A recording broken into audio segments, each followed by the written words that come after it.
もはやレトロエモいでは済まされない。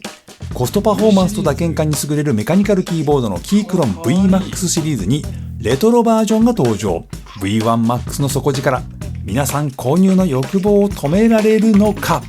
ということで皆さんこんにちは。本日も動画をご覧いただきありがとうございます。キーボードは文房具山カフェです。今日はですね、こちらキークロン V1MAX レトロバージョン、こちらコペックジャパンさんよりレビューに送っていただきました。ありがとうございます。こちらね、詳細は概要欄にリンク貼っておきます。ということで早速見ていく前に、質問感想ありましたらぜひねコメント欄でお願いします。それからチャンネル登録まだの人はぜひチャンネル登録をお願いいたします。それでは行ってみましょう。個人的主観になりますが、キークロン VMAX シリーズというのはキークロンのフラッグシップモデルの QMAX シリーズの普及価格帯のシリーズというふうな認識でおります。で、本体の素材こそ QMAX のアルミニウムと、それから VMAX のね、ABS という素材はありますけども、内部構成っていうのはね、かなり近いものがあるんですよね。で、表にね、まとめておきました。内部構成的に言うと、QMAX シリーズはですね、かなり静音対策がされているという印象を受けますね。やっぱりね、一番の大きな違いというのが、本体の素材ですね。QMAX はアルミニウムで VMAX が ABS。この違いは打鍵感とかそれから音っていうのにどういう風に現れてくるのかっていうのを今回ねチェックしてみようと思います。これね非常に楽しみですよね。キークロン V1MAX は基本的には 75% レイアウトメカニカルキーボードで Mac Windows で使えて有線無線対応、キークロン独自ウェブアプリによるキーマップ変更、そしてホットスワップ対応で好きなキースイッチに変更ができるというような感じになっています。まずはですね、この外観からチェックしていきましょう。ABS 素材の本体はレトロカラーということで、最近ですね、昭和レトロという感じで巷では流行ってますよね。で、当時の、パーソナルコンピューター、僕も使っていましたけども、やっぱりね、ABS 素材できたアイボリー色っていうのがメインだったんですよね。で、この流れを組んだのが今回のこのレトロバージョンということですね。で、約40年ほど前の Apple キーボードとも比較してみると、やっぱり納得のレトロ感かなと思います。安っぽさはなく、本体の配色とキーキャップのカラーで、僕のようにね、年齢を重ねた人には懐かしさを感じる一方、若い人には新しく映るという感じでしょうかね。本体後ろには有線無線切り替えスイッチ、Mac Windows の切り替えスイッチ、USB-C ポート、2.4GHz 用の USB アダプターの収納部分があるんですね。この USB アダプターの収納部分、大変便利だなと。これいつから搭載されたんだろう。ちょっと僕は初めて見たんですけど、これかなり便利ですよね。で、無線接続はですね、Bluetooth で3台、それから 2.4GHz 接続で1台の合計4台までの無線接続に対応するっていうことですね。本体の底面にはですね、角度調整用の2段階の足があるんですよね。旧シリーズはですね、アルミ素材なので、この角度調整の足っていうのが付けにくかったんですが、ABS 素材の VMAX シリーズは付いているということですね。とはいえ、手首の負荷軽減のためには角度は付いてない方がいいし、こういった高さのあるキーボードを使うときにはリストレストを使った方がいいと、どこの文献に書いてあるかは知りませんけど、個人的には勝手にそう思ってます。大きさ的にはほぼ Q1MAX と同じなんですが、本体の後ろの方ね、ファンクションキー部分の方が Q1MAX よりは低くなっているという感じですね。レイアウトは 75% コンパクトということで、点キーが省かれているレイアウトになりますね。で、このレイアウトは Q1MAX と同じレイアウトなんですよね。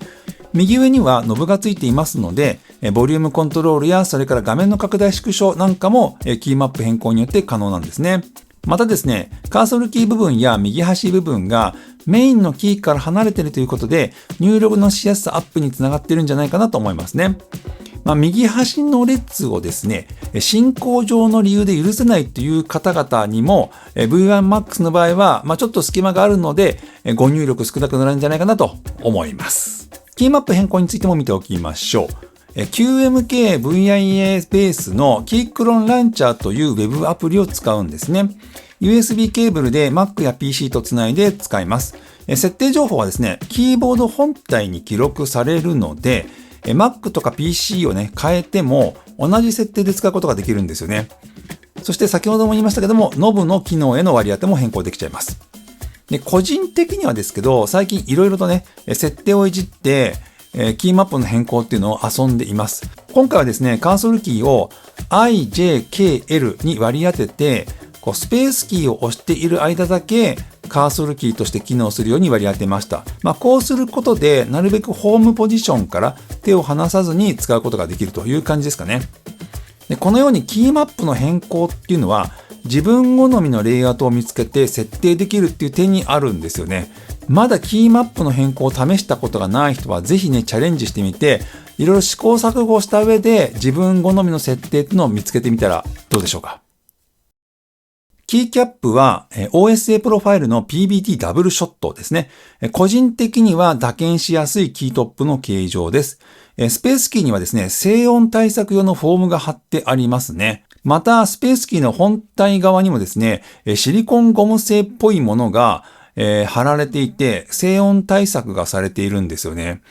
これは僕が愛用している Q1Max にはない構造ですね。それから同梱されている交換用キーキャップですけども、Windows 用のものもありますし、それからエスケープキーとエンターキーに関しては赤色ではなくて、アイボリー色のものも用意されています。で、このアイボリー色のエスケープキーとかエンターキーに変えることによって、よりレトロ色が強まるので、レトロを追求したくなったら、こっちの方がもしかしたら、よりレトロ感が強まるのかなという感じですね。RGB バックライトもチェックしておきましょう。ライトはですね、下側についている、いわゆるサウスフェイシングと呼ばれるもので、目線的には上斜めから見るときに、下側にライトがついていることで、綺麗に光るんですよね。で、一方で、レトロということなので、RGB ライトはなくてもよかったんじゃないかとも思います。このあたりはですね、賛否両論主義主張が入り混じると思うので、なんとも言えないですけども、RGB なしにして、その分値段を下げるっていう方法もあったのかなかったのかみたいな風には思いますね。はい。スイッチについて見ておきましょう。ゲートロンジュピター赤、ジュピター茶、そしてジュピターバナナから選択が可能です。僕はですね、最近の好みでバナナをずっと選択しています。しっかりとした引っかかり感のある打鍵しがいのあるスイッチですね。それぞれのスペックは表をチェックしてください。基本的には QMAX シリーズで選択可能スイッチと同じと思っていいと思います。一方でね、これホットスワップ可能ということで、スイッチの交換が可能なので、自分好みのスイッチに変更するという楽しみもあります。これがですね、カスタムキーボードを選ぶということの一つの理由になるんじゃないかなと思いますね。ということで、打鍵オンチェックです。今回はですね、同じバナナスイッチを採用した僕の愛用している Q1Max の音との比較も行います。いやー、楽しみですね。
打鍵感的には同じスイッチを使っていますが、Q1Max の方が荷重負荷がね、軽く感じたんですよね。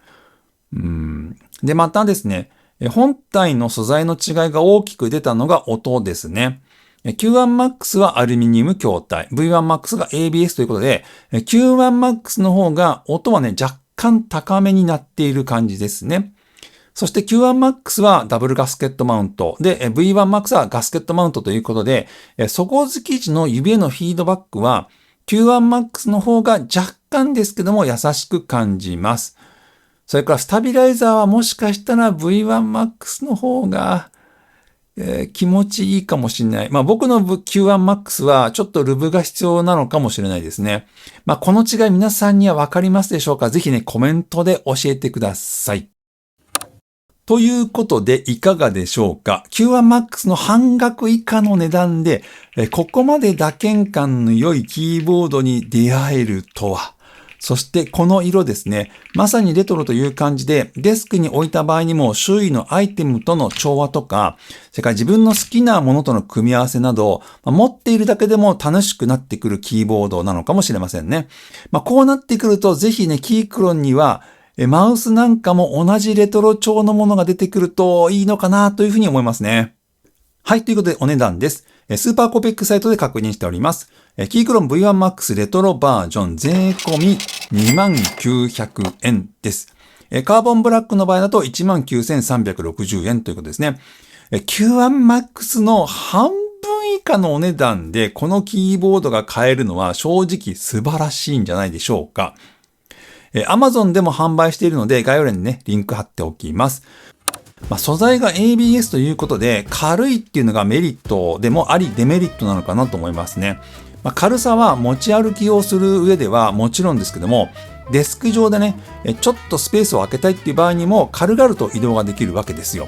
で、一方で、軽さというのは重厚感が足りないとも言えるわけで、Q1MAX とのね、打鍵感の違いにも現れているなと思います。そもそもですね、所有感という目に見えない、自己満足の世界だけで言えば、僕はアルミニウムに軍配が上がると思っています。しかしですね、このレトロバージョンはそのカラーリングで独自性を出して、デスク上でもね、しっかりと個性を出しながら主張しすぎないっていう、このね、なんとも言えないこのバランスですね。で、所有感という点ではユニークさも相まって非常にね、高いんじゃないかなと思いますね。何よりこのお値段でこの打鍵感が手に入るのはメカニカルキーボードを始めてみたいという人にはおすすめできる一台だと思います。ということで次の動画でお会いしましょう。さよなら。